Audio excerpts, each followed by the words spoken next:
You will confess." The words echoed through the throne room like a death sentence. Ilara felt her knees threatening to buckle, but she forced herself to remain standing. Every eye in the court was fixed on her, hundreds of wolves whose power she could feel pressing against her skin like a physical weight. She had no wolf to shield her, no inner strength to draw upon. She was defenseless, and they all knew it. "Your Majesty, I did not take the moonstone shard. I would never."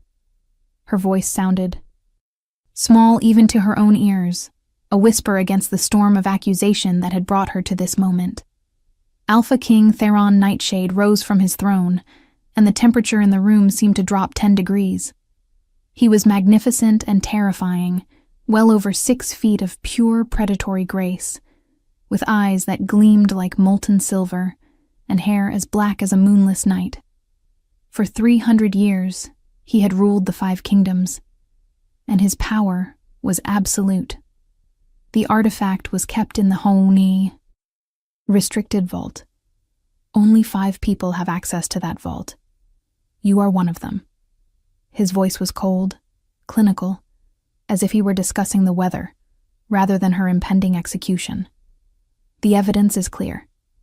Ilara opened her mouth to protest again, but Lady Vivian Blackthorn stepped forward, her crimson gown swishing elegantly across the marble floor.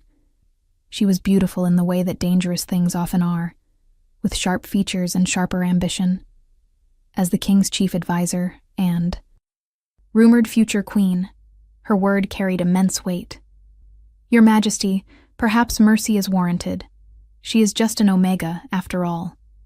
Weak-minded, easily manipulated. Someone could have used her without her knowledge." The false kindness in Vivian's tone made Ilara's stomach turn. This was the woman who had orchestrated everything, who had planted evidence and whispered poison in the king's ear. But Ilara had no proof, only the sick certainty that came from years of watching and being overlooked. "Mercy?" Theron's laugh was harsh. "The Moonstone Shard is one of the 7 ancient artifacts that maintain the barrier between our world and the Shadow Realm. Its theft is not a minor offense. It is treason of the highest order." He descended the steps from his throne, each footfall deliberate and measured. "The penalty for treason is death." The room spun. Ilara tried to breathe, but her lungs would not cooperate. This could not be happening. She had spent 24 years being invisible, insignificant, beneath notice. She shelved books, cleaned manuscripts, kept her head down. How had she gone from invisible to condemned in the span of a single day? "Please," she whispered, hating the desperation in her voice but unable to stop it. "I am telling you the truth. I did not do this." Theron stopped 3 feet away from her, close enough that she could smell the wild scent of pine and winter storms that clung to him. His eyes bored into hers, searching for something she could not. "Name." For a moment, just a heartbeat, she thought she saw something flicker in those silver depths. Doubt, perhaps, or curiosity. But then, Vivian spoke again. "The guards found her attempting to leave the palace grounds at midnight, Your Majesty, with a packed bag. If that is not proof of guilt and intent to flee, I do not know what is." Lies. All lies. Ilara had been summoned to the library by an unsigned note, told that an emergency required her presence immediately. When she arrived, guards had been waiting. But who would believe her word against Lady Blackthorn's? "Take her to the lower cells," Theron commanded, turning away. "At dawn, we will proceed with the execution." The guards moved forward, their hands iron grips on her arms. Ilara's vision blurred with tears she refused to shed. She would not give them the satisfaction. She would not break. But as they dragged her toward the massive doors of the throne room, something happened. The ancient stone beneath their feet began to tremble. At first it was subtle, a vibration that could have been mistaken for distant thunder. Then the trembling grew stronger, more insistent, until the entire palace seemed to shudder with some vast, awakening presence. The guards released Ilara in shock, stumbling backward. Courtiers gasped, and clutched at pillars for support. Even Theron whirled around, his body tensing into a fighter's stance. And then the shadows moved. Not the natural shadows cast by torch and moonlight, but something. Older, deeper, more sentient. They poured from the corners of the room like liquid darkness, coalescing in the center of the throne room into a shape that made every wolf present drop to one knee instinctively. All except Alara, who stood frozen, transfixed by what was manifesting before her eyes. The Guardians were legend, creatures from the time before time, when the first wolves walked the earth and magic was wild and untamed. They served only the truest bloodline, the original royal family, from which all other lines descended. No guardian had appeared in over 500 years. Most believed they had passed into myth. But there was no mistaking what stood before them now.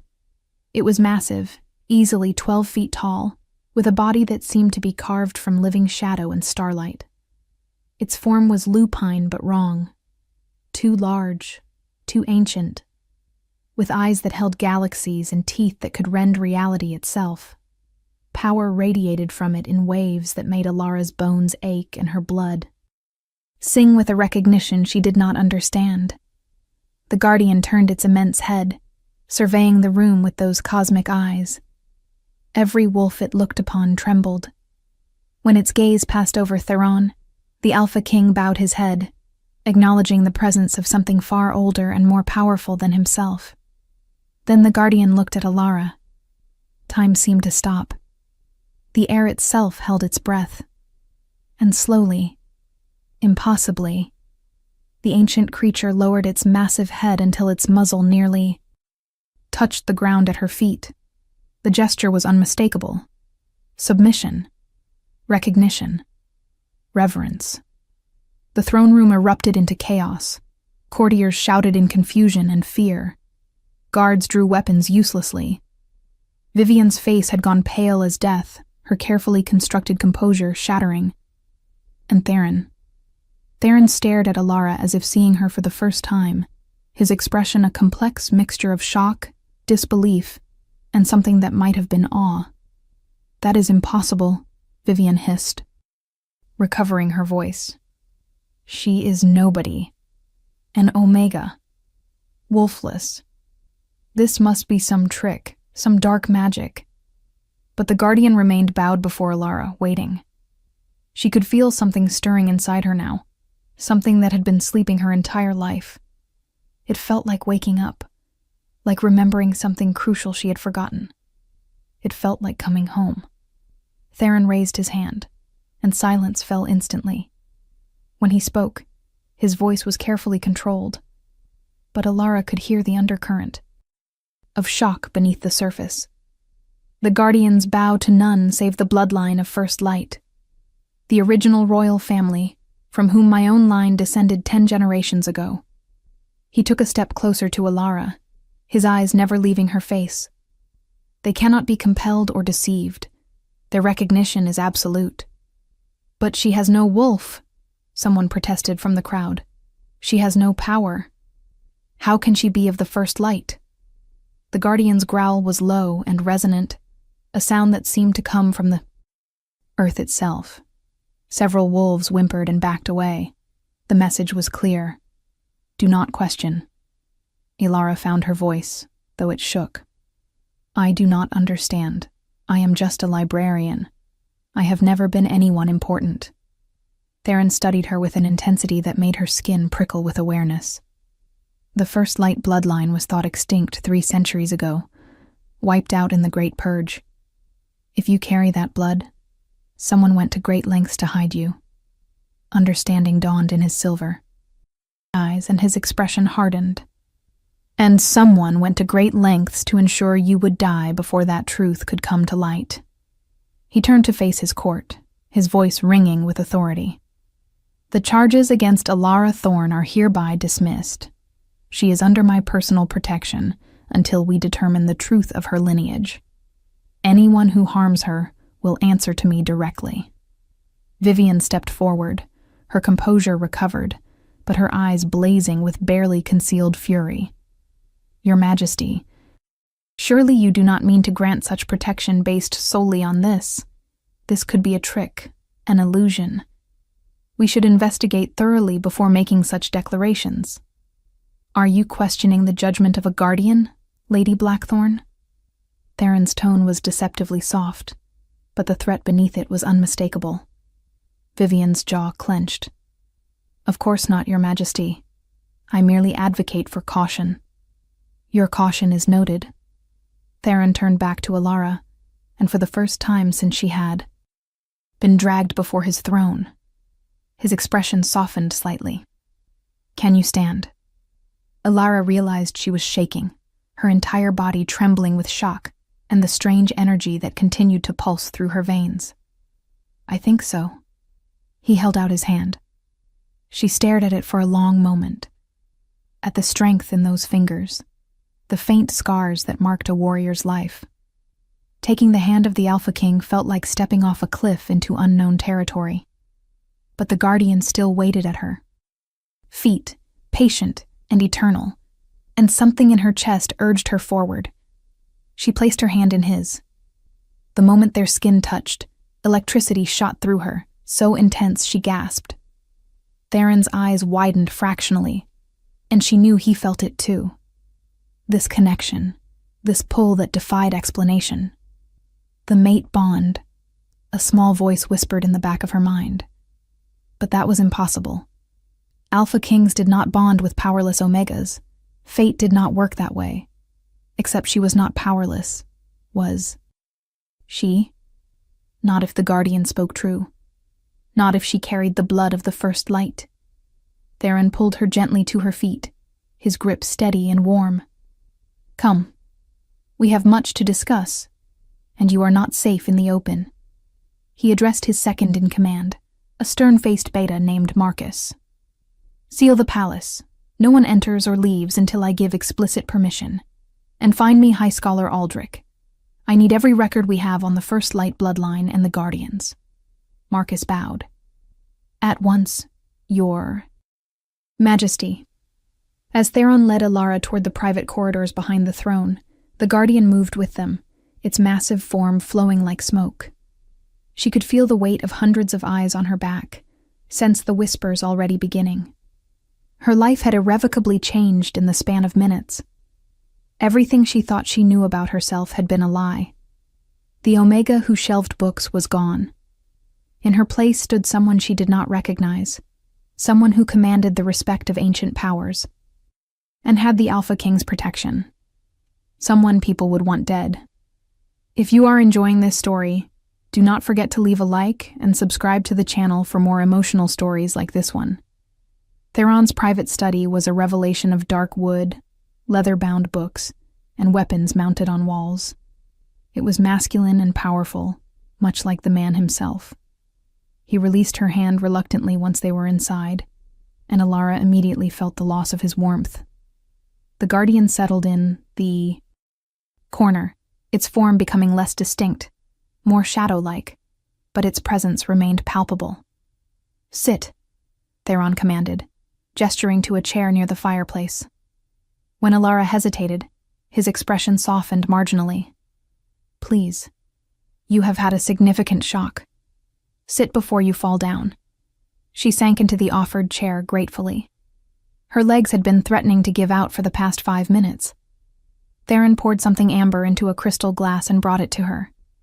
Drink, it will help. The liquid burned going down, but it did help, spreading warmth through her chest and steadying her nerves. She watched as Theron paced before the fire, his movements restless, predatory. Tell me everything, he said finally. Start from the beginning. Who are your parents? Where were you born? How did you come to be at my palace? Alara wrapped her hands around the glass, grateful for something to hold on to. I do not remember my parents. I was found as an infant in the ruins of Ashwood. Village, after the fire. The entire village had been destroyed. Everyone dead. I was the only survivor, hidden in a root cellar. She saw Theron's expression sharpen with interest. Continue. The pack that found me brought me to the Silver Moon Orphanage. I grew up there, among the other unwanted children. When I was 16, the palace put out a call for assistance in the library. I had always loved books, and I tested well enough to be accepted. She looked down at her hands. I have been here 8 years, working, invisible. Nothing remarkable ever happened to me until today. Ashwood Village, Theron murmured, his eyes distant. That fire happened 24 years ago. The official report stated it was an accident, a hearth fire that spread during a windstorm. His gaze snapped back to her, sharp and assessing. But fires do not kill wolves, Alara. We heal too quickly. An entire village does not simply burn to death. The implication hung in the air between them. You think it was intentional, Alara whispered. I think, Theron said carefully, that someone wanted to ensure every person in that village died. And I think they believed they had succeeded. A knock at the door interrupted them. At Theron's command, High Scholar Aldrich entered, his arms laden with ancient tomes and scrolls. He was elderly by wolf standards, his hair silver, and his face lined with the wisdom of centuries. His eyes widened when he saw the guardian in the corner, and he performed a deep, respectful bow. Your Majesty, I brought everything we have on the First Light bloodline and the Guardians, though I must say, I never expected to see one with my own eyes. He set his burden on Theron's desk with a heavy thud. What can you tell us, old friend? Theron asked. Aldrich adjusted his spectacles and opened the oldest-looking tome, its pages yellowed with age. The First Light bloodline was the original royal family, descended directly from the moon goddess herself, according to Mo. Legend. They possessed abilities far beyond normal wolves. They could commune with the ancient magic, command the elements, see across vast distances, and their wolves were unlike any others. Pure white, massive, with eyes that held the moon's own light. He looked at Alara with open curiosity. The guardians were created by the goddess to protect her bloodline. They are bound to those who carry the purest concentration of First Light blood. If a guardian has bowed to you, child, then you are undeniably of that lineage. But how is that possible? Alara asked. If the bloodline was destroyed 300 years ago. Aldrich turned pages carefully, his finger tracing lines of text written in an ancient script. The Great Purge was orchestrated by a faction that feared the First Light's power. They believed that such concentrated power in one bloodline was dangerous, that it made the royal family too powerful to challenge. They struck during the festival of the full moon, when the family was gathered together. It was meant to be a complete annihilation. Theron had gone very still. But clearly it was not complete. No, Aldrich agreed. There were always rumors that one child escaped. An infant, spirited away by a loyal servant. But the rumors were never confirmed, and eventually they faded into legend. He looked at Alara with something like reverence. Until now. The weight of it all pressed down on Alara's shoulders. I do not feel special. I do not feel powerful. I have never even shifted. How can I be what you claim? The guardian's voice entered her mind for the first time, deep and resonant and utterly foreign. Because you were hidden, little light, bound and suppressed, protected through silence and stillness.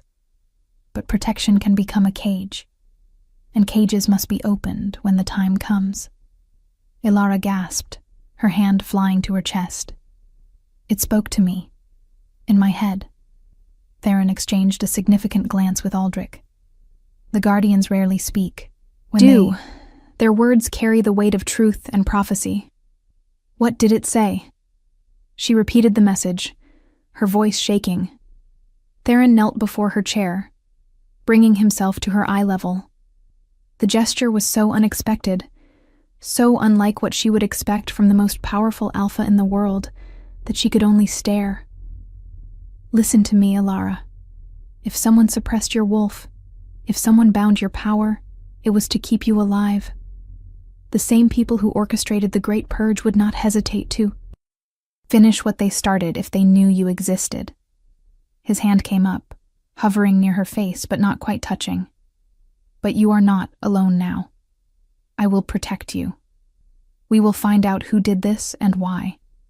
And we will awaken what has been sleeping inside you. Why? The question escaped before she could stop it. Why would you protect me? You thought I was a traitor an hour ago. Something flickered in those silver eyes, something raw and unguarded. Because the moment you took my hand, something I have not felt in 3 centuries, the pull of the mate bond. He said it quietly, as if the words were pulled from somewhere deep inside him. And because if you truly are First Light, then you may be the only thing standing between this kingdom and the darkness that has been gathering at our borders. What do you think will happen next? Leave your predictions in the comments below. Elara could not breathe, could not think. The Alpha King had just claimed she was his mate, the most powerful man in 5 kingdoms, who could have anyone, who had Lady Vivian and countless others vying for his attention, was claiming an Omega librarian as his destined partner. You cannot mean that, she whispered. The mate bond is sacred. You would know, wouldn't you? You would feel it? I feel it, Theron confirmed, his gaze intense. A pull toward you that I cannot explain or deny. A need to protect you that goes beyond duty or logic. When you are in danger, my wolf rages. When you are near, everything in me settles. That is the bond, Elara. Whether you feel it yet or not. Did she feel it? She thought about the electricity when they touched, the way her body had instinctively trusted him despite her fear, the strange warmth that bloomed in her chest when he looked at her. I feel something, she admitted, but I do not understand it. Theron smiled then, a real smile that transformed his severe features into something breathtaking. You will, in time. He stood, his hand, finally making contact with her cheek, just a brief touch that sent sparks dancing across her skin. But first, we need to break whatever binding was placed on you. We need to free your wolf. Aldrich cleared his throat delicately. That will not be a simple matter, Your Majesty. Bindings of that strength, capable of suppressing an entire wolf for decades, require powerful magic and specific rituals to break. We will need a specialist. Then find one, Theron commanded. Find the best. I do not care what it costs or how far they must travel. I want them here within 3 days. There is one other matter, Your Majesty, Aldrich said carefully. If Lady Elara is truly First Light, she has a claim to the throne, a claim that supersedes your own. The room went silent. Elara's heart hammered against her ribs. I do not want the throne, she said quickly. I never asked for any of this. I just want to understand what I am. Theron studied her for a long moment, and she could not read his expression. The throne is not something you ask for, Elara. It is a burden and a responsibility. But Aldrich is correct. First Light blood carries absolute authority. If you choose to press your claim, the law would support you. He tilted his head slightly. Does that frighten you? The idea of that much power? Yes, she answered honestly. It terrifies me. Good, Theron said. Anyone who wants power should never have it. Those who fear it are the only ones who might use it wisely. He turned to Aldrich. Draw up the documents recognizing Lady Elara as a member of the First Light bloodline, with all rights and protections that entails, and keep this information restricted. Only those we trust absolutely can know the full truth. What about Lady Blackthorn? Aldrich asked. She was present in the throne room. She knows about the Guardian. Theron's expression hardened. Lady Blackthorn was very eager to see Elara executed today. Very eager indeed.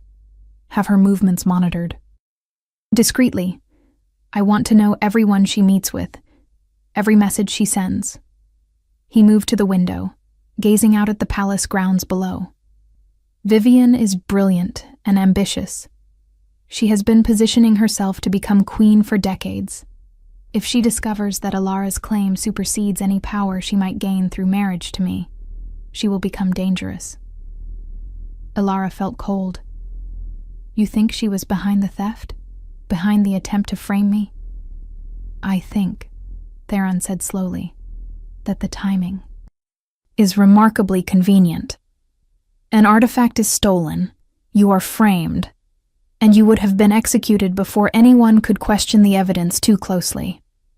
If the Guardian had not appeared, you would be dead by dawn, and whoever wanted you dead would have succeeded.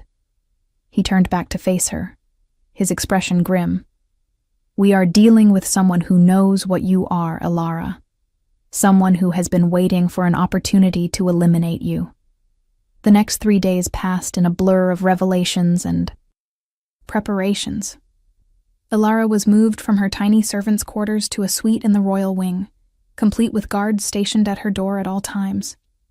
The Guardian remained with her constantly, its presence both comforting and unsettling. She was not allowed to return to the library or interact with anyone outside of Theron's most trusted inner circle. It felt like being in a luxurious prison. Theron came to see her every evening, bringing reports of his investigation and slowly helping her understand the complex politics of the court.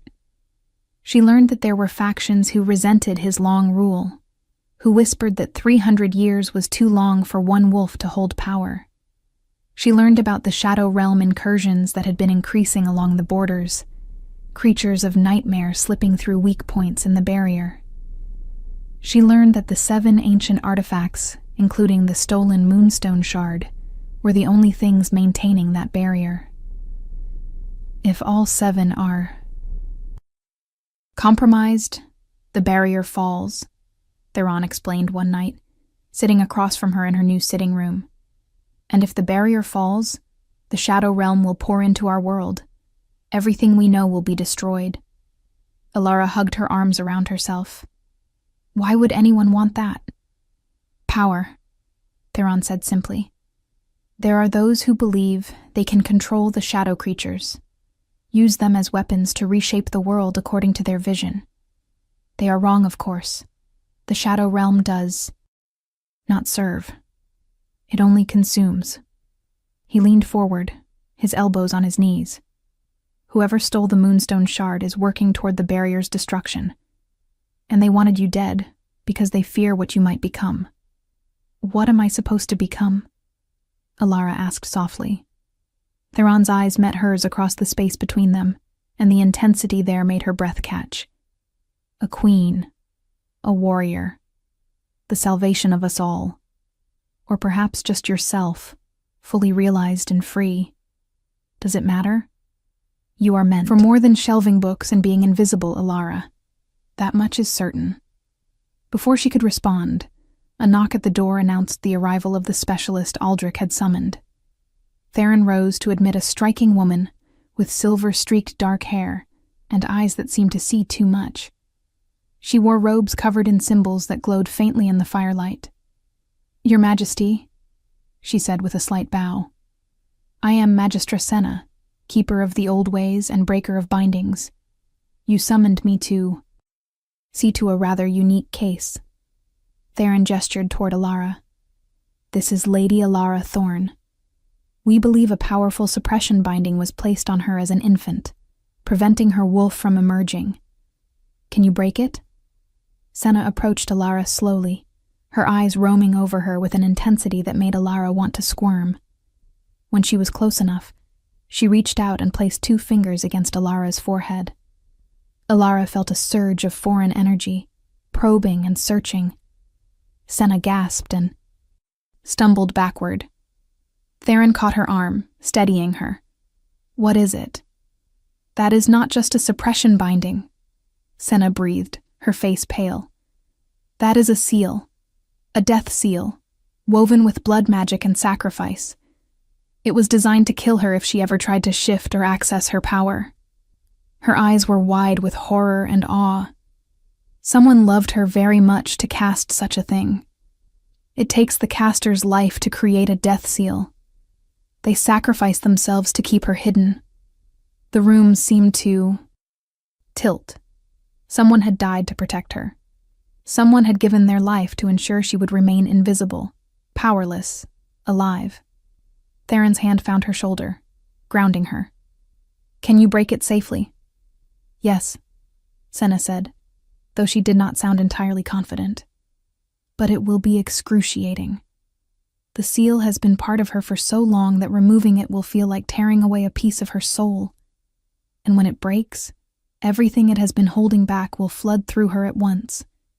She will shift for the first time, and given her bloodline, that shift will be violent and overwhelming." Elara forced herself to speak through the fear clogging her throat. "What happens if we leave it in place?" Senna's expression was sympathetic. "Eventually it will kill you anyway. Death seals are not meant to last forever. Yours has already lasted far longer than should be possible. It is beginning to fracture. Within a month, perhaps 2, it will collapse on its own. When that happens, the release will be uncontrolled. You could destroy everything around you. You could die from the shock." Theron's fingers tightened on her shoulder. "Then we break it. Carefully. Under controlled circumstances." He looked down at Elara, his expression fierce. "I will be with you. You will not face this alone." Senna nodded. "We will need a sacred space. Somewhere with old magic, where the veil between worlds is thin. The ritual circle in the palace catacombs would be ideal." "I know the place," Theron confirmed. "We will do it tonight. The longer we wait, the more danger she is in." And so, as midnight approached, Elara found herself descending ancient stone steps into the depths beneath the palace. The catacombs were old beyond reckoning, their walls carved with symbols that predated written language. The air was thick with power, pressing against her skin like invisible hands. The ritual circle was in a natural cavern, with a ceiling that opened to the night sky far above. Moonlight streamed down, illuminating the intricate patterns carved into the stone floor. The Guardian followed them down, its presence filling the space with even more power. Senna directed Elara to the center of the circle and began arranging candles at specific points, chanting softly in a language that made Alara's bones vibrate. Theron stood just outside the circle, his arms crossed, every line of his body tense with readiness. "Whatever happens," he said quietly, "remember that I am here. Focus on my voice. Let it guide you back if you get lost." Elara wanted to ask what he meant by lost, but Senna was calling her to kneel in the center of the circle. The Magistra's hands began to glow with pale light as she placed them on either side of Alara's head. "This will hurt," Senna warned. "Do not fight it. Let the pain flow through you and out. Fighting will only make it worse. If you want to see how this story ends, make sure you are subscribed with notifications on." The first touch of Senna's magic was like being struck by lightning. Elara screamed, her body arcing backward as power surged through her. She could feel the seal, a knot of dark energy wrapped around her core, and she could feel Senna's magic working to unravel it thread by agonizing thread. It hurt. It hurt worse than anything she could have imagined. It felt like being burned alive from the inside out, like every nerve in her body was being flayed. She could hear Theron shouting her name, could feel him, fighting the urge to enter the circle and pull her free. But Senna had warned them both not to interrupt the ritual. The seal began to crack. Elara felt it splinter, felt the first trickles of power seeping through the cracks, and even those small amounts were overwhelming. She could suddenly sense everything. Every wolf in the palace, every heartbeat, every breath. The earth beneath her, ancient and alive. The moon above, calling to something deep in her soul. More cracks, more power flooding. In. She was drowning in it, choking on sensations she had no framework to process. And then, with a sound like shattering glass, the seal broke completely. The scream that tore from Alara's throat was not entirely human. Power exploded outward from her body, a shockwave of pure energy that extinguished every candle and sent Senna flying backward. The Guardian roared, a sound of triumph and recognition. And inside Alara, something woke up. Her wolf. Not the small, subservient creature that most Omegas carried. Not even the strong, proud wolf of an alpha. What rose inside Alara was massive and ancient, a presence that had been sleeping since the world was young. It was pure white light and silver moonbeams, power condensed into lupine form, and it wanted out. Now. The shift took her without warning. Her body tore itself apart and reformed in seconds that felt like hours. Bones broke and reset, muscles expanded, fur erupted across her skin, and through it all, the pain and the terror and the overwhelming sensation of becoming. She heard Theron's voice. Steady, calm, certain. That is it. Let it happen. You are strong enough. You are magnificent. I am here. I will not leave you. You are safe. When it was over, when the last tremor had faded and her new form settled into place, Alara opened eyes that now glowed with lunar light. She stood on 4 legs instead of 2, her body covered in fur so white it seemed to emit its own illumination. She was huge, far larger than any normal. Wolf, her head level with Theron's chest. The Guardian approached her slowly, its cosmic eyes filled with what could only be described as joy. It touched its muzzle to hers, a gesture of greeting and acknowledgement. Welcome home, First Light. You have been sleeping too long. Alara's awareness expanded in her wolf form, senses sharper than she had ever imagined possible. She could smell the concern and awe radiating from Senna, who was picking herself up from where she had been thrown. She could hear the rapid beating of Theron's heart, smell the mix of fear and fierce pride that surrounded him. And she could feel the bond between them, no longer muted by the seal. It burned like a golden thread, connecting her chest to his, pulling her toward him with undeniable force. Theron had not moved from his spot at the edge of the circle, though she could see how much it cost him to remain still. Alara, he said softly, can you understand me? She nodded her great head, the movement feeling strange and new. Do you have control, or is the wolf too strong? She considered the question. The wolf was powerful, yes, and its instincts urged her toward several courses of action, running and hunting and claiming the mate whose scent called to her. But she was still herself, still Alara, just more than she had been. She took a careful step forward, then another, until she stood directly before Theron. This close, she could see the silver flecks in his eyes that matched her own fur, could see the tension in his jaw as he fought every instinct to reach for her. Slowly, deliberately, she lowered her head and rested her muzzle against his chest, just over his heart. She felt his breath rush out, felt his hand come up to stroke the fur at her neck, with a gentleness that contrasted sharply with his fearsome reputation. You are the most beautiful thing I have ever seen, he whispered, and she could hear the truth in his words, feel it through the bond. Senna's voice intruded on the moment, shaky but determined. She should shift back. Maintaining the wolf form requires energy, and she has been through a tremendous ordeal. She needs rest. Alara did not want to shift back.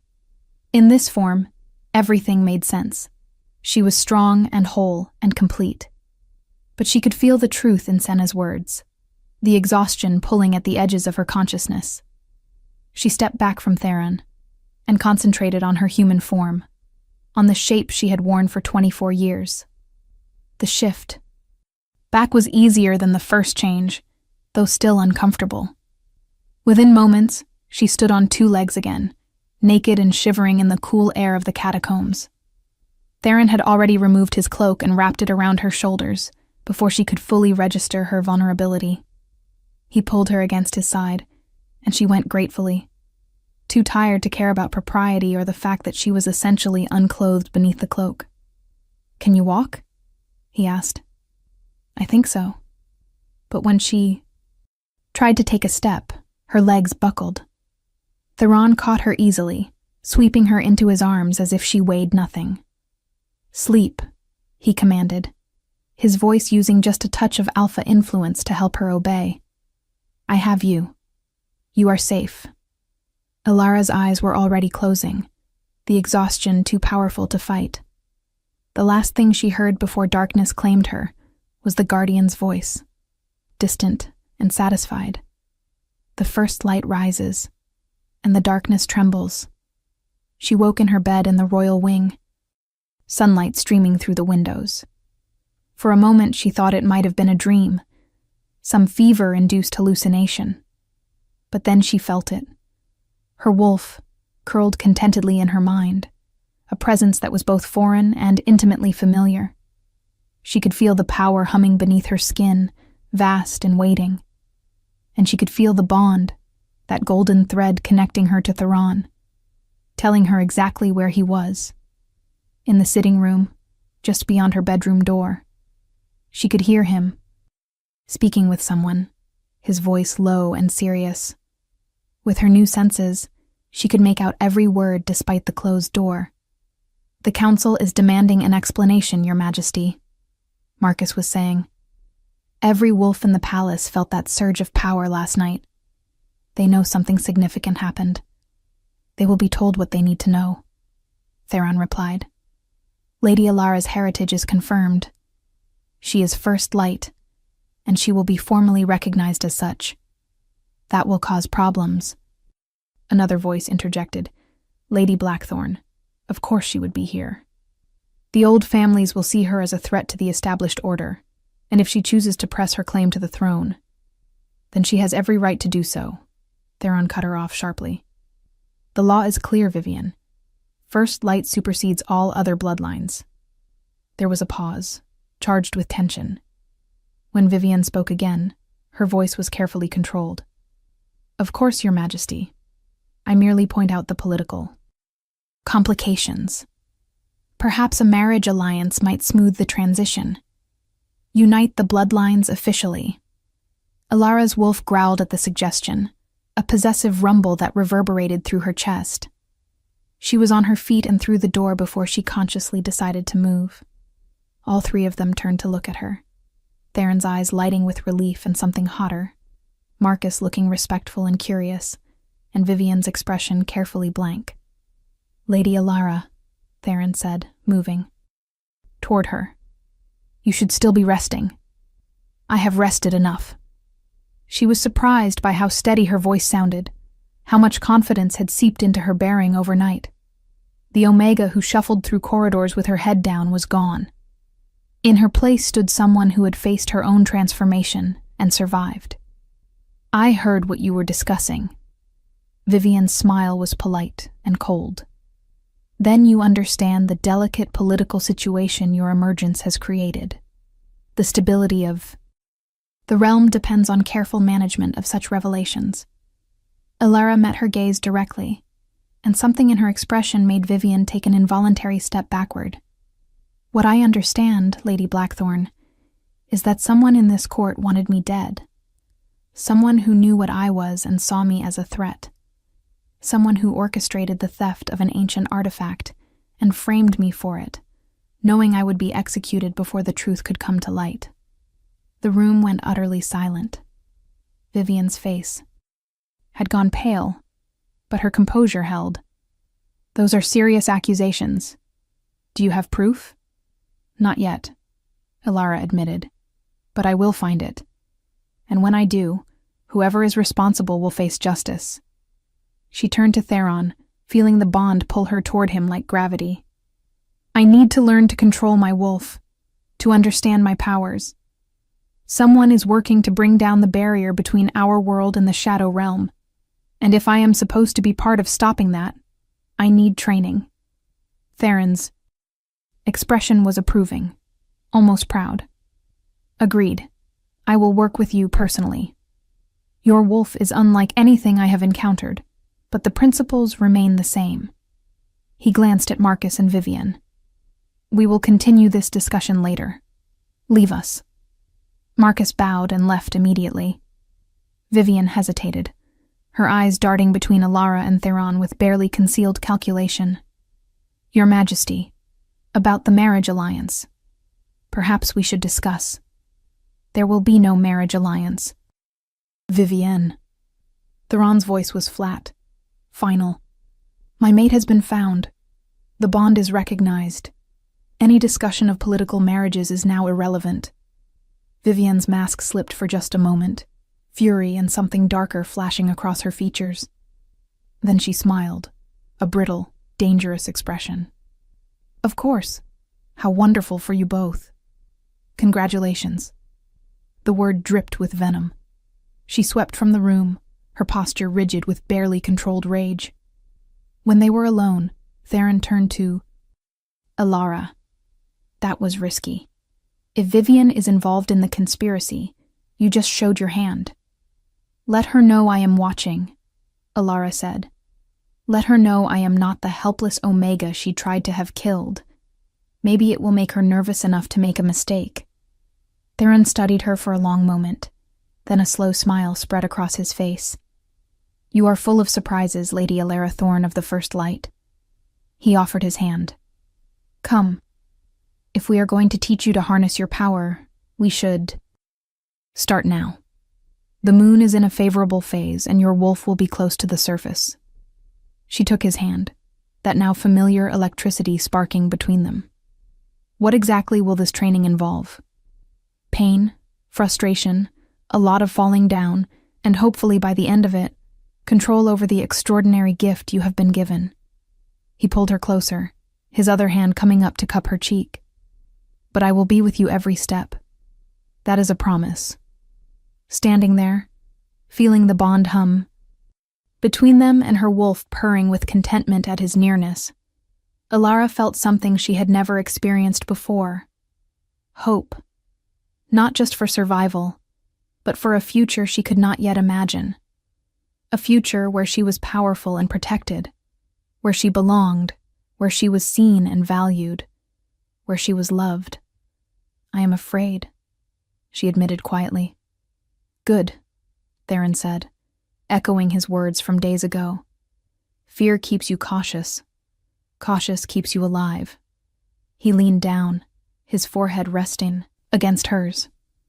But you do not face your fears alone anymore, Alara. Whatever is coming, we face it together. The training grounds were located in a remote section of the palace grounds, surrounded by ancient wards designed to contain magical surges. Theron explained that they were originally built for training young wolves of the First Light bloodline, back when such training was necessary. No one has used these grounds in 300 years, he said as they walked through gates inscribed with lunar symbols. But the wards are still active. Whatever power you unleash here will be contained. Alara could feel the wards humming, could sense the magic that saturated this place. Her wolf paced restlessly, eager to run, to test the limits of this new strength. First lesson, Theron said, moving to stand in the center of the training circle. Shifting at will. Right now, your wolf is close to the surface because the seal just broke. But you need to learn to call her and dismiss her on command. That control is essential. He began to strip off his shirt, revealing a torso marked with scars and hard-earned muscle. Alara tried not to stare and failed utterly. The easiest way to learn is to follow my lead. Watch how I shift, feel how I control it. Your wolf will recognize mine and instinctively mirror the process. Before she could respond, he was shifting, his form blurring and reforming into a massive wolf the color of midnight, with those same silver eyes that seemed to see straight through her.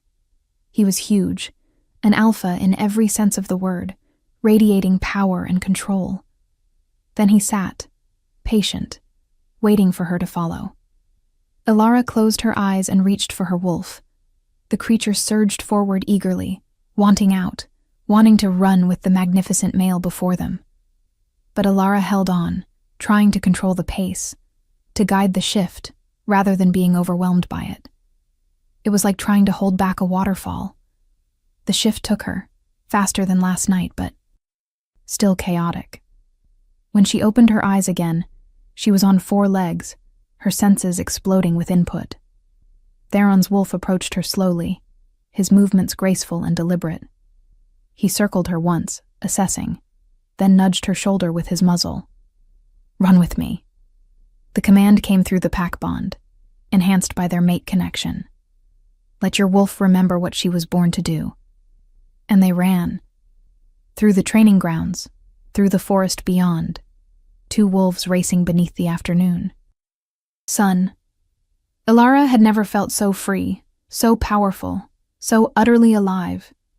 Her wolf knew things her human mind had never learned: how to dodge trees at full speed, how to leap fallen logs, how to read the wind for scents and information. Theron stayed beside her, matching her pace, occasionally steering her away from hazards with a gentle nudge or a warning growl. She could feel his approval through the bond, his pleasure at seeing her embrace this part of herself. When they finally stopped, panting, beside a clear stream, Alara felt more centered than she ever had in her life. Theron shifted back to human form with practiced ease, and Alara concentrated on following his example. The shift back was getting smoother, more controlled. Within seconds, she stood on 2 legs again, breathing hard and grinning. "That was incredible," she gasped. Theron smiled, a rare, genuine expression that made him look years younger. "You are a natural. Most wolves need weeks to run that smoothly their first time." His expression grew more serious. "Now comes the harder part. Shifting back and forth rapidly, until you can do it in seconds without even thinking about it. That is when it becomes a weapon, rather than just a transformation." They trained until dusk, Alara shifting back and forth dozens of times until her body ached, and her mind felt wrung out. But by the end, she could shift in under 10 seconds, maintaining control throughout the transformation. Theron declared himself satisfied with her progress, and insisted they return to the palace for food and rest. As they walked back, both in human form and properly clothed again, Alara felt brave enough to ask the question that had been nagging at her. "When you said I was your mate, did you mean it? Or was it just to protect me politically?" Theron stopped walking, turning to face her fully. "I never say anything I do not mean, Alara. From the moment you touched my hand in that throne room, I felt the bond snap into place. It has been 3 centuries since I felt anything close to that pull. And even then it was nothing like this. You are mine, as surely as I am yours. The goddess herself designed us for each other." He reached out, tucking a strand of her hair behind her ear. "But I will not force the bond on you. You have been through tremendous upheaval. Your entire life has changed in the span of days. If you need time to come to terms with it, I will wait. I have lived 300 years. I can be patient." Alara's heart clenched at the vulnerability in his words, the careful hope in his eyes. This powerful king, offering her time and space despite the bond that must be pulling at him as insistently as it pulled at her. "I feel it too," she admitted. "The pull. The certainty that I am supposed to be with you. It terrifies me because it is so strong, so overwhelming. But I do not want you to wait, Theron. I do not want to waste time being afraid of something that feels so right." His eyes blazed with silver. Fire. Alara. Just her name, but it contained volumes. Then he was kissing her, one hand cupping the back of her head and the other wrapping around her waist, pulling her against him. The kiss was fire and lightning, possession and promise, everything she had never known she wanted. She melted into him, her hands fisting in his shirt, kissing him back with all the newfound confidence her wolf had given her. When they finally broke apart, both breathing hard, Theron rested his forehead against Hers. "You undo me," he murmured. 300 years of control, and you shatter it with a single touch. "Good," Alara said, echoing his own words back to him with a smile. "I am tired of being the only one who feels off balance." He laughed, the sound warm and free. "Come, let's get you fed before I forget every principle of honor I possess and claim you right here in the forest." That night, Alara dined in Theron's private quarters, just the two of them and the guardian watching from the shadows. They talked for hours, sharing stories and histories. Theron told her about the early days of his rule, the wars he had fought, the alliances he had forged. She told him about growing up in the orphanage, about discovering her love of books, about the small joys she had found in her invisible life. "I used to watch you sometimes," she admitted, feeling her cheeks heat. "When you came to the library to consult the old records, I would hide behind shelves and just watch you work. You were always so focused, so completely absorbed. It was mesmerizing." Theron's smile was amused and pleased. "I know. I could sense you there, though I never understood why you hid. Now I do. You were afraid I would see you." "I was afraid you would look right through me," she corrected. "The way everyone did. I was furniture, background, nothing worth noticing." "That ends now," Theron said firmly. "You are the most important person in this kingdom, Alara. First light bloodline, my mate. And if I am, being honest, probably the key to whatever darkness is coming. You will never be invisible again." The next morning brought news that shattered their brief peace. Marcus burst into Theron's study where they were reviewing maps of the barrier weak points. "Your Majesty, we found the Moonstone Shard. Or rather, what remains of it." Theron shot to his feet. "Where?" "In the catacombs, not far from where you performed Lady Alara's unbinding ritual. It has been shattered, destroyed beyond any hope of repair." Marcus's expression was grim. "The barrier section it was protecting has already begun to fail. Reports are coming in of shadow creatures crossing over near the eastern border." Alara felt ice flood her veins. "How long until the barrier collapses completely?" "Days. Maybe a week if we are fortunate." Marcus looked between them. "We need to evacuate the eastern settlements and mobilize the army. And we need to find whoever is doing this before they destroy another artifact." Theron's face was carved from stone, his eyes blazing with fury. "Send word to the other kingdoms. Tell them what has happened and that we require their forces. This is no longer just our problem. If the barrier falls, the Shadow Realm will consume everything." As Marcus left to carry out his orders, Vivienne appeared in the doorway. Her expression was oddly satisfied, almost triumphant. "I told you this would happen, Your Majesty. The moment you elevated that girl, chaos followed. Perhaps the goddess is displeased with your choices." Theron moved so fast that even Alara's enhanced senses barely tracked it.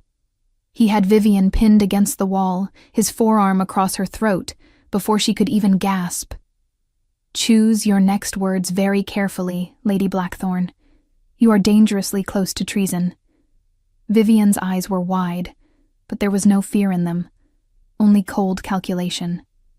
"I speak only truth, Your Majesty. The artifact was whole until she appeared. Now it is destroyed. Perhaps you should consider that she is not the salvation you believe, but the very thing that will doom us all." Ilara's wolf snarled, wanting to tear this woman apart for her insolence. But something Vivienne said nagged at her, a piece that did not quite fit. "When was the artifact destroyed?" she asked quietly. Theron released Vivienne but did not step back. According to the traces Marcus's team found, sometime in the last 48 hours. The destruction magic was recent enough to leave residual signatures. Ilara's mind raced. "My unbinding was 3 nights ago. If the artifact was destroyed in the last 2 days, then whoever did it acted after I came into my power, after my heritage was revealed." Understanding dawned in Theron's eyes. They are accelerating their plans. They know you are awake now, and they fear what you might do to stop them. He whirled on Vivian. Who are you working with, Vivian? Who paid you to frame Alara and push for her execution? You have lost your mind, Vivian hissed, rubbing her throat. I have served this crown faithfully for a century. I would never betray you or the kingdom. Then you will not object to a truth reading, Theron said coldly. Magistra Senna can perform one. If you are innocent, you have nothing to fear. For the first time, genuine fear flashed across Vivian's face. You cannot be serious. Truth readings are barbaric, invasive. My thoughts are my own. Then you refuse? Theron's voice was dangerously soft. Refusal will be taken as an admission of guilt. Vivian's face twisted with rage and something darker. You will regret this. All of this. When the darkness comes, when your precious mate fails to save you, remember that I warned you. She turned and fled before Theron could stop her, moving with inhuman speed. Theron cursed and moved to follow, but Alara grabbed his arm. Let her go. She will lead us to whoever she is working with. She closed her eyes, reaching out with senses she was only beginning to understand. The Guardian had shown her this, in flashes of instinct and ancient knowledge. She could track Vivian through the palace, could sense her movements like a beacon of frantic energy. She is heading for the old chapel, the one that was sealed after the Great Purge. Theron's eyes widened. That chapel is on holy ground. It was built by the First Light bloodline as a place of worship and power. If Vivian is going there, then that is where her allies are waiting. Alara finished. We need to go, now. They ran through the palace corridors, the Guardian flowing beside them like living shadow. Theron sent out a mental call through the pack bonds, summoning warriors to meet them at the chapel. But Alara knew they could not wait. Whatever was happening in that chapel, it was happening now. The chapel doors were sealed with chains and warnings, but Alara felt her power surge at the proximity to this sacred place. The chains melted away at her touch, the doors swinging open to reveal a scene from Nightmare. Vivian stood in the center of the chapel, her hands raised, chanting in a language that made Alara's ears bleed. Around her, a circle of robed figures maintained a ritual, their combined power creating a vortex of shadow that was tearing a hole in reality itself. And suspended above the altar, bound in chains of dark magic, was another of the 7 artifacts, the Starlight Crown, pulsing with desperate light as it fought against the corruption, trying to consume it. Stop! Theron's voice boomed through the chapel, carrying the weight of his alpha command. Several of the robed figures stumbled, their concentration breaking. But Vivian only laughed, a sound of madness and triumph. Too late, Your Majesty. The crown will fall, just as the shard fell. And when the barrier collapses, the new age will begin. An age where power belongs to those strong enough to seize it, not those who inherit it by accident of birth. She turned her gaze to Alara, and there was such hatred there it was palpable. You should have died in that village with the rest of your cursed bloodline. My family has worked for 300 years to ensure the First Light would never return to claim what you believe is yours. We will not fail now. Understanding crashed over Alara. Your family orchestrated the Great Purge. You destroyed the First Light bloodline because you wanted the throne. We wanted to free the wolves from the tyranny of destined rulers, Vivian corrected. The First Light hoarded power, claimed divine right. We brought them down, established a system where strength and cunning mattered more than blood. And then this fool, she gestured at Theron with contempt, ruled for 3 centuries, becoming everything we sought to destroy. But no matter. When the Shadow Realm breaks through, all kingdoms will fall. From the ashes, we will build something new. Something better. Theron moved, shifting mid-stride into his wolf form, a black blur of lethal intent. But Vivienne was ready. She threw power at him, shadow magic that wrapped around his wolf like chains, bringing him crashing to the ground. Elara felt his pain through the bond, felt her own wolf roar with fury at seeing their mate hurt. Power exploded from her, instinctive and overwhelming. The chapel filled with white light, burning away shadows, shattering the ritual circle. The robed figures screamed, some disintegrating entirely under the onslaught of first light power. Vivienne threw up a shield, but Elara could see it cracking, failing under the assault. "You know nothing of power," Elara heard herself say, her voice layered with something ancient and terrible. "You are a child playing with forces you cannot comprehend. The first light does not hoard power. We are the power. We are what stands between this world and the endless dark. And you have just made a fatal mistake." She reached out, not with her hands but with her will, and seized. The dark magic binding the starlight crown. It fought her, burned her, tried to corrupt her from within. But Elara held firm, pulling on reserves of strength she had not known she possessed. The guardian moved to her side, adding its ancient power to hers. Together, they ripped the corruption away from the artifact. The crown fell, and Elara caught it instinctively. The moment it touched her hands, power flooded through her, knowledge and memory from every first light who had worn this crown. Before her, she saw the creation of the artifacts, the binding of the barrier, the love and sacrifice that had protected the world for millennia. And she understood. The artifacts were not just tools. They were anchors, tied to the first light bloodline itself. They could only be wielded, only be protected, by those who carried that ancient blood. Vivienne had never stood a chance of controlling them. She could only destroy, could only tear down what she lacked the power to claim. Elara placed the crown on her head. It settled there as if it had been made for her, and she supposed it had. Made for her ancestors, made for her, made for whoever would come after.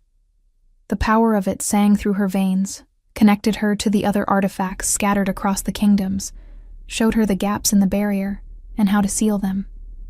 If this story touched your heart, share it with someone who loves epic romance. Tell me in the comments, did you see this ending coming? She looked at Vivienne, who was staring at her with dawning horror. You wanted to see the true power of the first light? Let me show you. Elara raised her hands, and the chapel responded. This was holy ground, sanctified by her bloodline centuries ago. It remembered who should command here. Light erupted from every stone, every carved symbol, every sacred space. It wrapped around Vivienne and the remaining conspirators, binding them with power they could not break or corrupt. Theron shook off the shadow chains, returning to human form. He was bloodied and bruised, but his eyes shone with fierce pride as he looked at her. Remind me never to make you angry. Elara felt a smile tug at her lips, despite the seriousness of the situation. I will keep that in mind. She approached Vivienne, the crown's power showing her everything. Every plot, every ally, every dark deed. You will tell us everything. Where the other conspirators are. How many artifacts you have already destroyed. What your plan was for breaking the barrier completely. You will tell us because the crown compels truth from those who stand in its light. And Vivienne did. The words spilled from her lips against her will, her face contorted with rage and helplessness. There were 13 others in the conspiracy, scattered across the 5 kingdoms. They had managed to destroy 2 artifacts before Elara awakened. They had planned to destroy all 7 within a month, bringing down the barrier and unleashing chaos they believed they could control. They had killed the last survivors of the First Light bloodline 3 centuries ago, or so they thought. The child who escaped, the infant Elara, had been hidden by a loyal servant who used the death seal to protect her. That servant had died placing the seal, as Senna had guessed, but her sacrifice had ensured the bloodline survived. Theron's warriors arrived as Vivian finished her confession. He ordered the conspirators taken to the deepest cells, to be held until their conspirators could be rounded up. As the chapel emptied, Ilara remained standing in the center, the crown still on her head, feeling the weight of what had just been revealed. Theron approached carefully, as if afraid she might shatter. "Are you all right?" She considered the question. Was she all right? She had just learned that her entire family was murdered by a conspiracy that lasted 3 centuries. She had just killed several people with power she barely understood. She was wearing a crown that showed her the fate of the entire world and how precarious that fate was. "No," she said honestly. "I am not all right, but I will be." She turned to face him, seeing the concern and love in his eyes. "We stopped them today, but there are 11 more out there, and 2 artifacts are already destroyed. The barrier is failing. Then we fight," Theron said simply. He took her hands, his warmth grounding her. "We find the other conspirators. We protect the remaining artifacts. We hold the barrier until we can find a way to repair it, and we do it together." Ilara removed the crown, though she could still feel its power humming at the edge of her awareness. "I do not know how to be what they need me to be. A queen, a savior. I was a librarian 3 days ago." "You were never just a librarian," Theron corrected gently. "You were always this, waiting to be recognized. The power was always inside you, Ilara. The crown just helped you remember how to use it." He pulled her closer, his arms wrapping around her in an embrace that felt like coming home. "And you are not alone in this. You have me. You have the Guardian. You have an entire kingdom that will fight for you once they understand what you are." She leaned into his strength, letting herself take comfort in his presence. "What do we do now?" "Now, we prepare for war. We reach out to the other kingdoms and warn them about the conspiracy. We track down every member and end this threat." He tilted her chin up so she was looking directly into his eyes. "And when this is over, when the danger has passed and the barrier is secure, I am going to court you properly, with flowers and poetry and all the romantic gestures you deserve. I am going to marry you in front of every wolf in the 5 kingdoms, and I am going to spend the rest of my very long life making sure you never doubt how precious you are." Tears pricked at Ilara's eyes, but they were not tears of sadness. "That sounds perfect. But first," Theron said, his expression shifting to something fiercer, more primal, "I am going to mark you as mine, complete the mate bond fully and finally, because I will not risk another day where someone might think they can harm you without answering to me." Ilara's wolf purred approval, desire flooding through her at the promise in his words. "Yes," she breathed. "Please." Theron kissed her then, deep and claiming, pouring everything he felt through the bond. When he pulled back, his eyes were glowing with wolf light. "Not here. Not in this place that was just tainted by darkness. Come with me." He led her from the chapel, through the palace to his private chambers. The Guardian followed them to the door, then settled outside, a silent sentinel ensuring their privacy. Inside, Theron was both gentle and demanding, reverent and possessive. He worshipped every inch of her skin, learned every sound that made her gasp, every touch that made her arch into him. And when he finally claimed her, sinking his teeth into the juncture of her neck and shoulder to complete the marking, Ilara felt the mate bond snap into place with such force it stole her breath. They were one. 2 souls, 2 wolves, 2 hearts beating in perfect synchronization. She could feel everything he felt, the love and desire and fierce protectiveness, and she gave him everything in return, holding nothing back. When it was over, they lay tangled together, hearts still racing, the mark on her neck thrumming with power. "Mine, Theron." murmured, tracing the mark with reverent fingers. Mine, Elara agreed, feeling her own wolf settle with deep contentment. They spent the night in each other's arms, stealing these precious hours of peace before the coming storm. Because both of them knew this was only the beginning. The conspiracy was larger than anyone had imagined. The barrier was failing. Shadow creatures were already crossing over.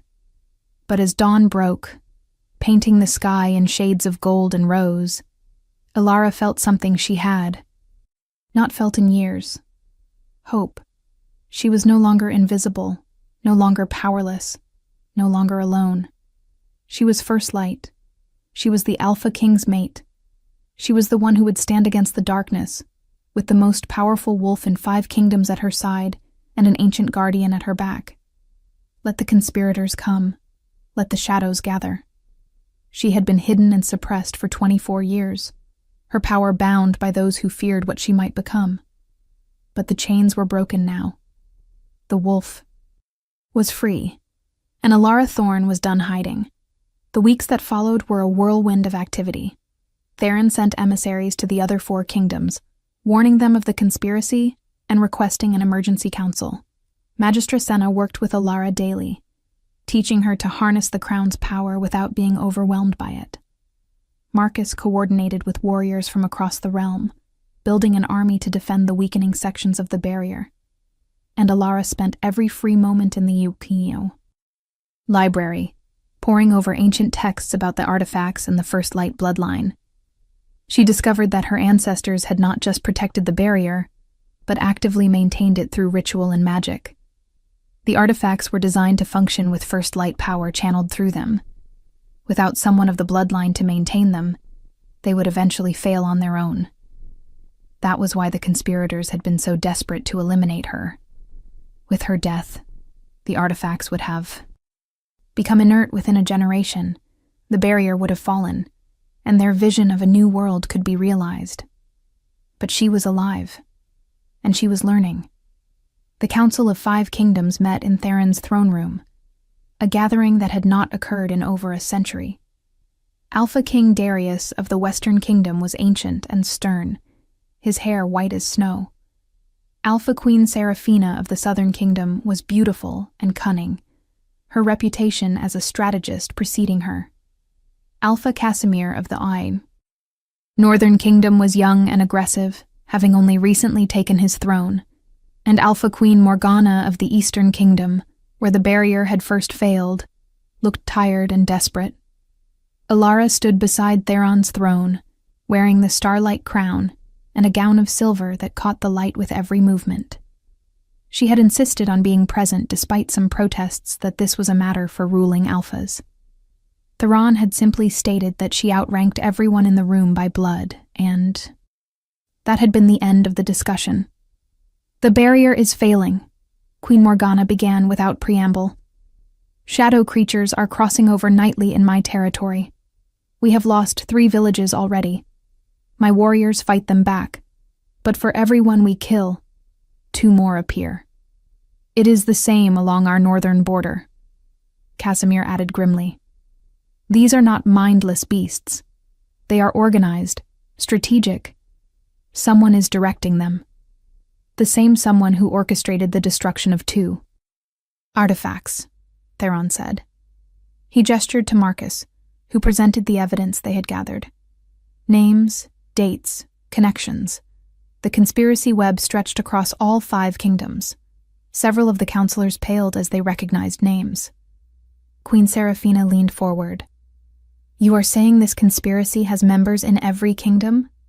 That this threat comes from within as well as without?" "Yes." Elara spoke for the first time, her voice clear and strong. "The conspirators want the barrier to fail. They believe they can control what comes through. Use the shadow creatures as weapons to reshape the world according to their vision. They are wrong, but their actions are bringing us all to the brink of destruction." Darius studied her with ancient, knowing eyes. "You are the one who woke, yes? The first light that was thought lost?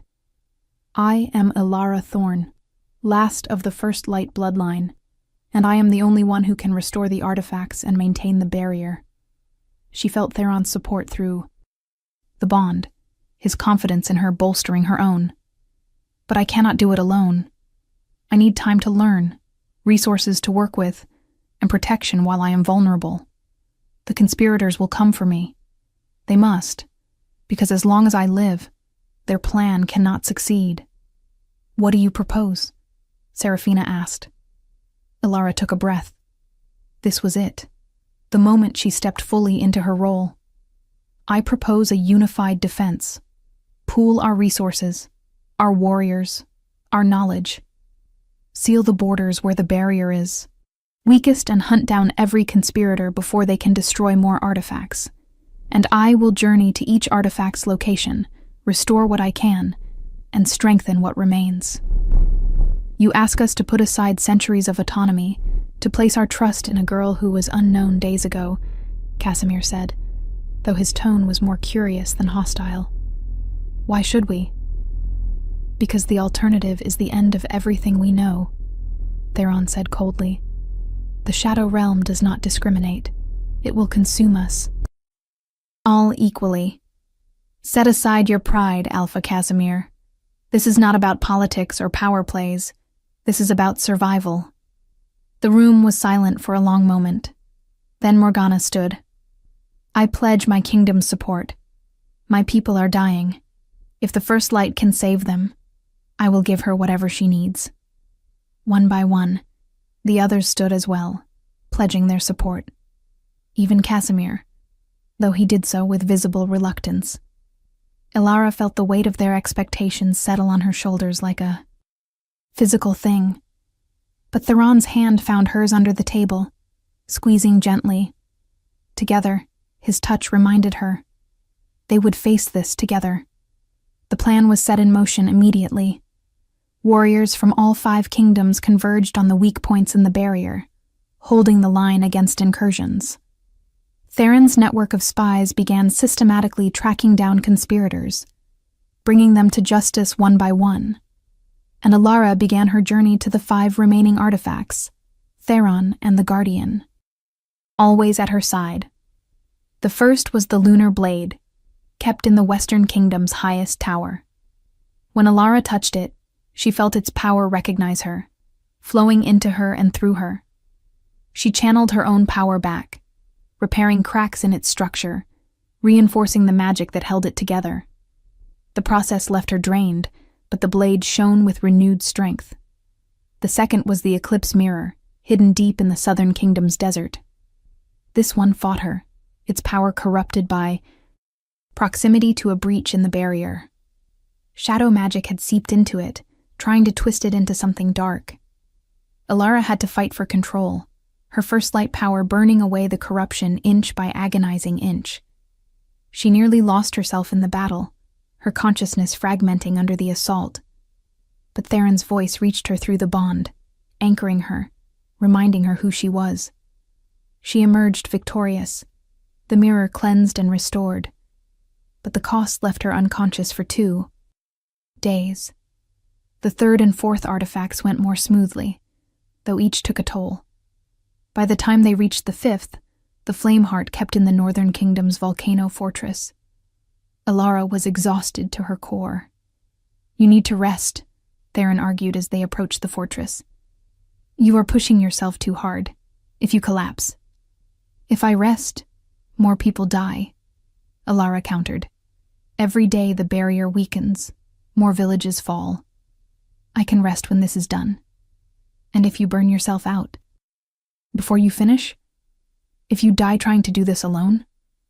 Theron grabbed her shoulders, forcing her to look at him. "You are not invincible, Ilara. You are allowed to be human, to need help. I do not have that luxury," she said, her voice breaking. "I am the last of my line. If I fail, everything fails. The pressure of it, Theron, it is crushing me, but I cannot stop. I cannot." He pulled her into his arms, holding her as she shook with exhaustion and fear. "Then let me carry some of that. Wait. Let me help. I may not have your bloodline, but I have 3 centuries of power built up. Use it. Use me. Let me share this burden." Through the bond, she felt his sincerity, his desperate need to ease her suffering. And she realized he was right. She had been trying to do this all alone, to prove she was worthy of the crown and the legacy. But that was not what the first light bloodline was about. They had never ruled alone. They had always had mates, partners, guardians who shared the load. "Show me how," she whispered. That night, Theron taught her to draw on their mate bond in a new way. Not just for emotional support, but for actual power.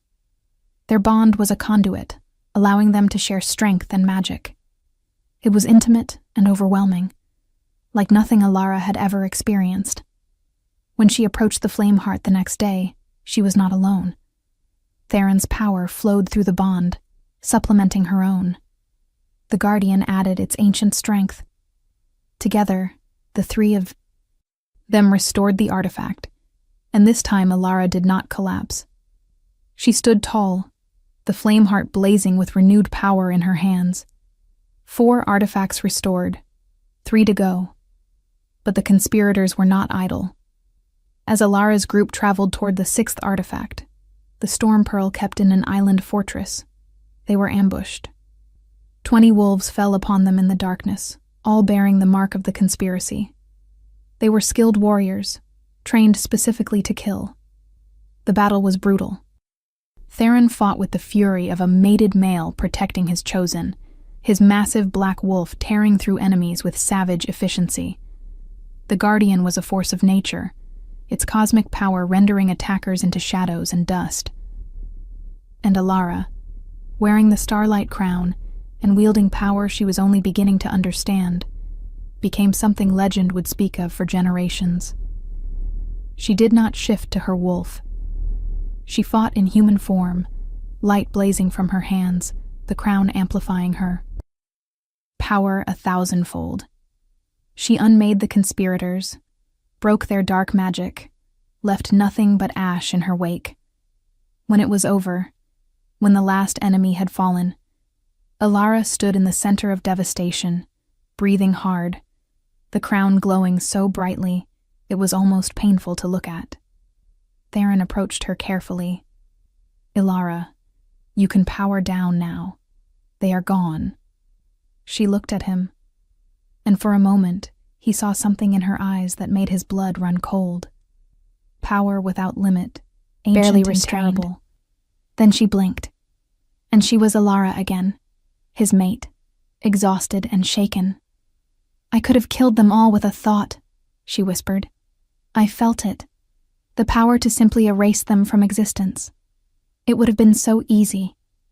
But you did not," Theron said firmly. He cupped her face, making sure she focused on him. "You controlled it. You used only what was necessary. That is the difference between you and them, Alara. They wanted power to dominate. You wield it to protect." She nodded shakily, and he watched as she consciously pulled the power back, dimming the crown's glow. This was the real danger, he realized. Not that she might fail, but that she might become so powerful she lost herself in it.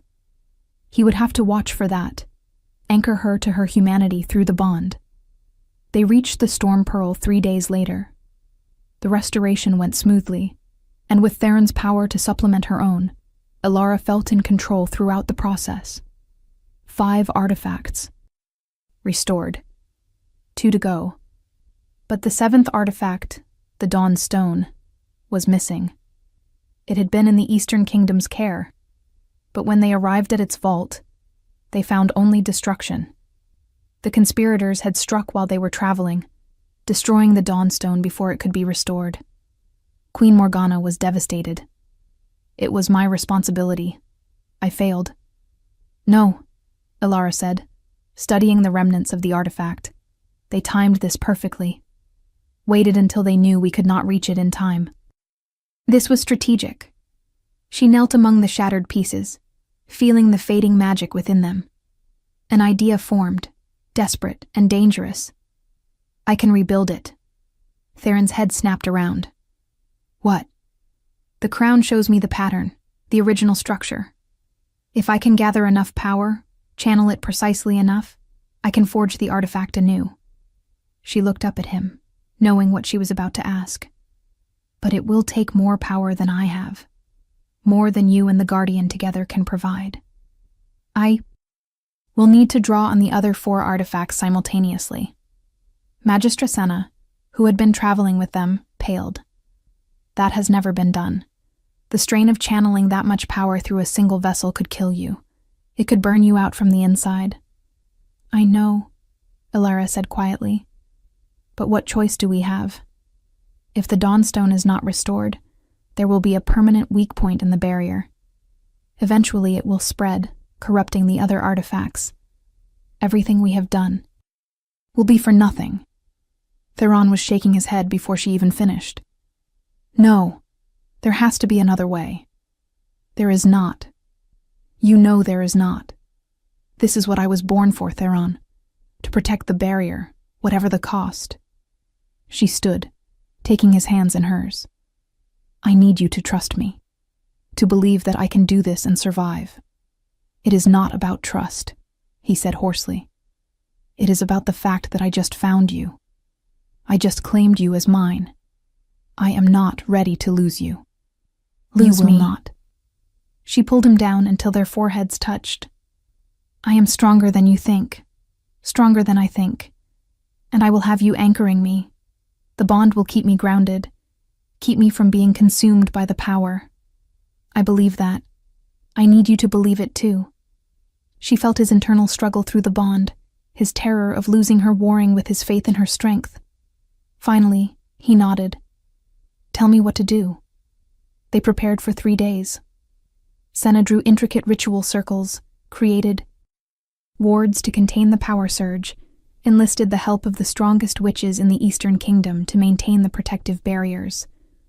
Elara meditated with the Guardian, learning to open herself fully to power without losing her sense of self. And every night, she fell asleep in Theron's arms, drawing strength from his presence. The night before the ritual, Theron made love to her with a desperation that bordered on violence, as if he could somehow mark her so deeply that death itself could not claim her. Afterward, they lay tangled together, neither wanting to sleep and lose these final hours. "If something goes wrong," Elara began, but Theron covered her mouth with his hand. "No, we do not speak of that possibility. You will succeed. You will survive. And then we will finish this war, rebuild what has been broken, and live the life we both deserve." He removed his hand, replacing it with his lips, in a kiss that was achingly tender. "You are my mate, my queen, my everything. Fate would not be so cruel as to give you to me only to rip you away." "I love you," Elara whispered. It was the first time she had said the words, though she had felt them for weeks. Theron's eyes blazed. "Say it again." "I love you, Theron Nightshade. I love your strength and your patience, your fierce protectiveness and your gentle touch. I love how you make me feel powerful and cherished at once. I love you. I love you," he replied, his voice rough with emotion. "I have loved you since the moment the Guardian bowed at your feet, and I realized the goddess had finally answered a prayer I did not know I had been making for 300 years. I love you, Elara Thorn. First light, my mate, my queen." They made love again, slower this time, savoring every touch, every kiss, every whispered word, memorizing each other, just in case. When dawn came, they rose together and prepared for what would either be triumph or tragedy. The ritual space was in the center of Queen Morgana's fortress, a vast courtyard open to the sky. The shattered pieces of the Dawnstone were arranged in a circle, and Elara would stand at the center. The representatives of the other kingdoms had brought their artifacts: the Lunar Blade, Eclipse Mirror, Storm Pearl, and Flameheart, arranged at the 4 cardinal points. The Starlight Crown was already on Elara's head. The 6th artifact, the Tidal Orb, was secured beneath the fortress, too unstable to move but close enough that Alara could draw on. Its power. Theron stood outside the ritual circle, his hands pressed against the barrier that would contain the power surge. Through the bond, she could feel his terror and his faith warring within him. The guardian took its place at her side, ready to lend its strength. Senna began the chant, and one by one, the artifacts lit up, their power building. Alara opened herself to them, becoming a living conduit.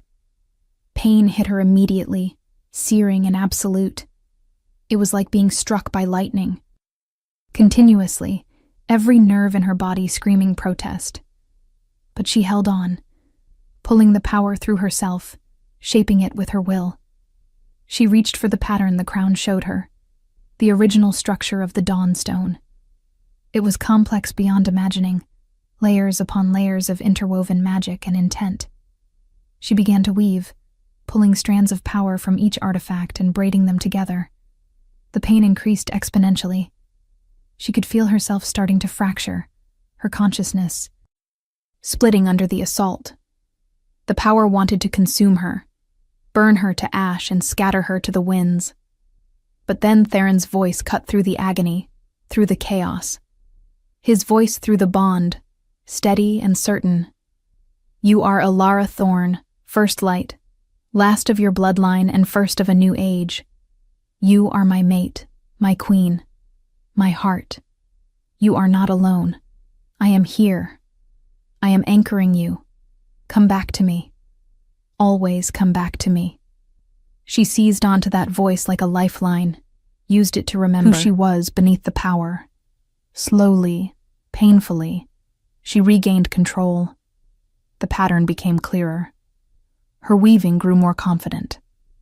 The Dawnstone began to take shape, reforming from shattered pieces into wholeness. Power continued to pour through her, more than any being should be able to handle. But she was not just any being. She was first light, and this was what she was made for. With a final surge of will, she completed the pattern and sealed it. The Dawnstone blazed to life, perfect and whole, hovering in the air above the remains of its shattered predecessor. The power released, no longer needing to flow through her. Alara collapsed, and Theron was there instantly, the barrier falling away the moment the ritual ended. He caught her before she hit the ground, cradling her against his chest. "Alara, Alara, open your eyes. Look at me." She struggled to obey, her body feeling like it weighed 1,000 pounds. When she finally managed to crack her eyes open, his face swam into view, pale and terrified. "Did I do it?" she whispered. "You did it," he confirmed, his voice breaking. "The artifact is whole. The barrier is holding. You succeeded, my love. Now please, please stay with me." "Not going anywhere," she managed, though even speaking took monumental effort. "Too stubborn to die now." He laughed, a sound somewhere between joy and sob, and pressed his face into her hair. "You terrified me. Your heart stopped twice during the ritual. Twice I felt you slipping away. Through the bond. But I came back." She lifted a shaking hand to his face. "I promised I would not leave you. I keep my promises." Magistra Senna was there, running diagnostic spells, her expression amazed. She should be dead. By all rights, channeling that much power should have burned her out completely. But somehow... The mate bond. The Guardian's voice resonated through all their minds. Stronger than any magic, more enduring than any power. It anchored her to this world, gave her reason to cling to life when power would have swept her away. Love saved her, as it has saved countless first lights before her. Alara spent a week recovering, her body slowly healing from the trauma of channeling divine levels of power. Theron never left her side, and she drew comfort from his constant presence. News arrived that the last of the conspirators had been captured. With their leadership destroyed and their plan in ruins, the remaining members had either surrendered or gone into hiding. The barrier was holding strong now, all 7 artifacts restored and functioning. Shadow creature incursions had dropped to near zero. The crisis was over. But its aftermath would take years to fully resolve. When Alara was finally strong enough to travel, they returned to Theron's kingdom. The palace had been transformed in their absence. What had once been formal and cold now felt alive with celebration. Word had spread of what she had done, how she had saved them all. The people lined the streets as they entered the city, cheering and throwing flowers. Alara felt overwhelmed by the adulation, but Theron squeezed her hand. They need to celebrate. They need a hero. Let them have this. The coronation was held a month later, a ceremony that had not been performed in 300 years. Alara knelt before the assembled leaders of 5 kingdoms and was formally recognized as High Queen, First Light Returned, Keeper of the Artifacts. Theron knelt beside her, and they were crowned. Together, mates and co-rulers, their bond a matter of public record and celebration. Lady Vivienne and the other conspirators faced justice, their trials swift and their punishments severe. Alara felt no satisfaction in it, only a deep sadness at the waste of it all. So many lives lost, so much destruction, all because some could not accept that power came with responsibility, rather than just privilege. But from tragedy came new beginnings. The 5 kingdoms, unified by shared crisis, began to discuss more permanent alliances. Trade agreements were forged, defensive pacts signed, cultural exchanges initiated. A new age of cooperation had begun, with Alara and Theron at its center. On a quiet evening 6 months after the Dawnstone's restoration, Alara stood on the balcony of their private chambers, watching the sunset paint the sky in brilliant colors. Theron came up behind her, wrapping his arms around her waist and resting his chin on her shoulder. "What are you thinking about?" he asked. "Everything that has changed. Everything I have become." She leaned back into his embrace. 6 months ago, I was nobody. An Omega librarian, invisible and powerless. Now I am a queen, a legend, responsible for the fate of millions.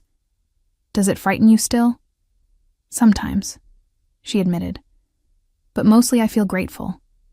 Grateful that I survived. Grateful that I found you. Grateful for the chance to make a difference, to be part of something greater than myself. She turned in his arms to face him, and grateful for what comes next. Theron's eyes sharpened with curiosity. What comes next? Alara took his hand and placed it on her stomach, watching as understanding dawned across his features. Our heir, the next generation of First Light, due in about 7 months if Magistra Senna's calculations are correct. For a long moment, Theron simply stared at her, his expression cycling through shock, awe, and pure joy. Then he was kissing her, lifting her off her feet and spinning her around, laughing with delight. "A child," he breathed. "We are going to have a child." "Are you happy?" Alara asked, though she could feel the answer through the bond. Happy does not begin to cover it. He set her down gently, his hands framing her face. 300 years I walked this earth alone, certain I would never know this joy. And now I have everything. A mate who challenges and completes me. A kingdom at peace. And a child on the way. The goddess has blessed me beyond measure. Have blessed each other, Alara corrected. Fate brought us together. But we chose to fight for this. Chose to believe in each other even when it seemed impossible. That is what makes it real. That night, they made love slowly, carefully, Theron reverent in his treatment of her body that now carried their child. And afterward, as she drifted toward sleep, Alara thought about the girl she had been such a short time ago. Invisible. Powerless. Afraid. That girl was gone. Transformed by fire, pain and love into someone new. Someone strong enough to wear a crown and wield divine power. Someone brave enough to face down darkness and emerge victorious. Someone worthy of the legacy she had inherited and the future she was building. The Alpha King had raised his voice, and the ancient creature had lowered its head to her, recognizing what the world had failed to see, that she was never meant to be invisible. She was always meant to shine. And now, with Theron at her side, a child growing. Within her, and 5 kingdoms looking to her for leadership, Alara Thorne, High Queen of the First Light, finally understood what her life had been preparing her for. Not just survival, not just power, but the chance to build something lasting and beautiful from the ashes of tragedy. The chance to be everything she was meant to be. The chance to be free. Outside their window, the Guardian kept watch, patient and eternal. And in the vaults beneath the palace, 7 ancient artifacts glowed with renewed strength, their magic flowing through channels that led to the barrier and beyond. The world was safe, the future was bright, and love, as always, had conquered all.